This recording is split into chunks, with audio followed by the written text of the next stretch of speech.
अस्सलाम वालेकुम दोस्तों। 1400 साल पहले एक मिशन आया।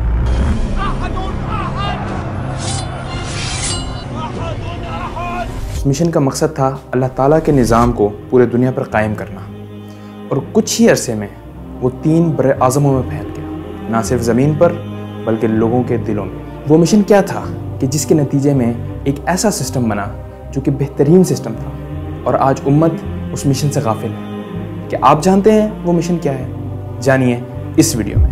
के सामने कुरान और सुन्नत पढ़ा, एक फैसला भी उसके खिलाफ ना हो सके, पार्लियामेंट कोई कानून मंजूर ना करे, सदर ममलकत की मजाल नहीं कोई ऑर्डिनेंस जारी करे, और खुदा हुकूमत करे। खुदा के लिए ये मदरसे जो है ना, ये या दीन पढ़ाए या मजहब की कोई जरूरत नहीं। नमाज रोजे जो है ना ये होते रहेंगे, ये भी खत्म हो जाए।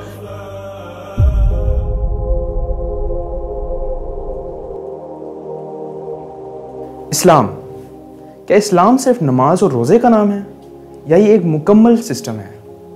इस बात को समझने के लिए हमें ये जानना ज़रूरी है कि क्या इस्लाम दीन है या सिर्फ़ एक मज़हब। आम तौर पर मज़हब से जो मुराद ली जाती है वो है इबादत का मजमूआ, जैसे नमाज, रोज़ा, ज़कात, अक़ीक़ा, जुम्मा, निकाह और बहुत सी इबादत। लेकिन कुरान में जब भी अल्लाह ताला ने इस्लाम को रेफ़र किया तो इस्लाम को एज अ दीन रेफ़र किया, यानी एक मुकम्मल निज़ाम, एक मुकम्मल ज़ाब्ता हयात इंक्लूडिंग इबादत। जैसा कि अल्लाह ताला ने सूरह आले इमरान में फरमाया, इन्नद्दीन इंदल्लाहिल इस्लाम, बेशक अल्लाह के नज़दीक दीन सिर्फ इस्लाम है। इस आयत से हमें ये बात पता लगती है कि इस्लाम एक दीन है, सिर्फ एक मज़हब नहीं। लेकिन आजकल हम अपने आसपास देखते हैं कि लोगों ने इस्लाम को सिर्फ एक रस्म व रिवाज बनाकर रख दिया है। इस्लाम को मेन स्ट्रीम और बड़े फोरम्स पे डिस्कस नहीं किया जाता, इसको सिर्फ मसाजिद में बंद करके रख दिया गया है। आखिर कैसे हुआ कि एक इतना बड़ा इस्लामिक सिस्टम सिर्फ एक मज़हब बनकर रह गया?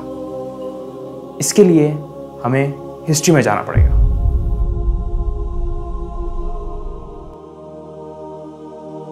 जब रसूलुल्लाह सल्लल्लाहु अलैहि वसल्लम ने रियासत मदीना कायम की तो वो इस्लाम के बुनियादी असूलों पर कायम थी। ये असूल क्या थे, ये जानने के लिए ये वाली वीडियो देखें। इन्हीं असूलों को इस्तेमाल करते हुए खुलफाए राशिदीन ने इस सिस्टम को दुनिया के कोने कोने तक फैलाया। फिर इस्लामिक वर्ल्ड आपके सामने है। Scientific advancements, philosophy, politics, peace, tranquility, दुनिया ने ये सब कुछ देखा। लेकिन मार्च 1920 जब सल्तनत उस्मानिया का कोलैप्स हुआ तो इस वक्त इस्लामिक वर्ल्ड काफ़ी लंबे अरसे से अनस्टेबिलिटी का शिकार थी। सब कॉन्टिनेंट में ब्रिटिश का रूल, टूटी फूटी सल्तनत उस्मानिया, अरब नेशनलिज्म और तुर्क नेशनलिज्म का राइज, ये तमाम ऐसे मसाइल हैं कि जिन्होंने एक ऐसे मसले को जन्म दिया कि जिससे उम्मत आज भी सफ़र कर रही है, और वो है इन्फीरियर साइकोलॉजी। अब सुपीरियर और इन्फीरियर साइकोलॉजी में क्या फ़र्क है?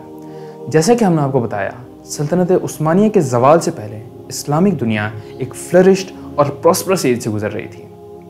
उस वक्त मुसलमान इस्लाम को दीन समझते थे और अपने हर मसले का हल इसी में तलाश करते थे। मगर 90 साल ब्रिटिश के रूल के अंडर रहने के बाद स्पेसिफिकली सब कॉन्टिनेंट के मुसलमानों की साइकी पर जो नेगेटिव इफेक्ट हुआ वो 1400 साल तक कभी नहीं हुआ। इसकी वजह से मुसलमानों ने अपने अंदर एक इन्फीरियर साइकोलॉजी पैदा कर दी, और ये इस्लाम को एज अ दीन नहीं बल्कि एज अ मज़हब समझने लगा। जैसा कि इकबाल ने कहा, मुल्ला को जो है हिंद में सजदे की इजाज़त, नादां ये समझता है कि इस्लाम है आज़ाद। कि मुल्ला को जो है हिंद में सजदे की इजाजत, नादां ये समझता है कि इस्लाम है आजाद। बहुत बड़े आलिम दीन ने कहा था ये कि हमें कोई ऐसा काम नहीं करना चाहिए जो हमारे हुक्मरानों को, अंग्रेजों को परेशानी का मुजिब बन जाए, इसलिए कि उन्होंने हमें मजहबी आजादी दी हुई है। हमारे नमाज पढ़ने पे कोई कदगर नहीं है, हमारे रोजा रखने पे कदगर नहीं है, हज करने पे कदगर नहीं है, लिहाजा we should be loyal to them. मुल्ला को जो है हिंद में सजदे की इजाजत, नादां ये समझता है कि इस्लाम है आजाद। ये जो हमने इतनी लंबी तारीख बताई, इससे हमें यह मालूम होता है कि उम्मत मुस्लिमा एक मकसद के लिए वजूद में आई।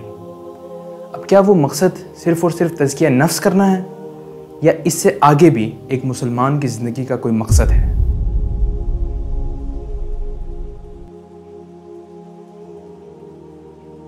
उम्मत मुस्लिमा का मकसद वजूद ही यही है कि वो निज़ाम इलाही को पूरी दुनिया में कायम करे। ये उम्मत दूसरी उम्मतों से बिल्कुल मुख्तलिफ है। पिछली उम्मतें किसी ख़ास इलाके की बेहतरी के लिए आई थीं, लेकिन ये उम्मत तमाम इंसानियत के लिए वजूद में लाई गई है। जैसा कि कुरान मजीद में अल्लाह ताला ने इस उम्मत के बारे में फरमाया कि दुनिया में वो बेहतरीन ग्रोह तुम हो कि जो इंसानों की हिदायत और इस्लाह के लिए लाई गई है। जब उम्मत मुस्लिमा का मकसद अजीम और अलग है और इस उम्मत पर जिम्मेदारियां भी बड़ी हैं, तो इसका रहना सहना, सोचो फ़िक्र, दिलचस्पियाँ और मकसद ये भी अलग है। जैसा कि अल्लाह ताला ने कुरान में फरमाया, हमने तुम्हें उम्मत वसत बनाकर भेजा ताकि तुम लोगों पर गवाह बनो, जैसा रसूलुल्लाह सल्लल्लाहु अलैहि वसल्लम तुम पर गवाह है। यानी जिस तरह रसूलुल्लाह सल्लल्लाहु अलैहि वसल्लम ने हमें अपने कौल और अमल से गवाही दी थी, हमें भी पूरी दुनिया को अपने कौल और अमल से गवाही देनी होगी। जब कोई हमारे निज़ाम को देखे, हमारे सोशो पॉलिटिकल सिस्टम को देखे, तो वो कहे कि यही है इस्लाम। अल्लाह ताला ने अपने तमाम अंबिया को यही हुक्म दिया।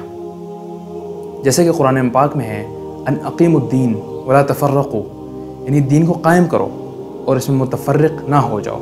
यानी तमाम अंबिया ने निज़ाम इलाही को कायम करने की कोशिश की और अपनी उम्मत को इसको कायम करने का हुक्म दिया।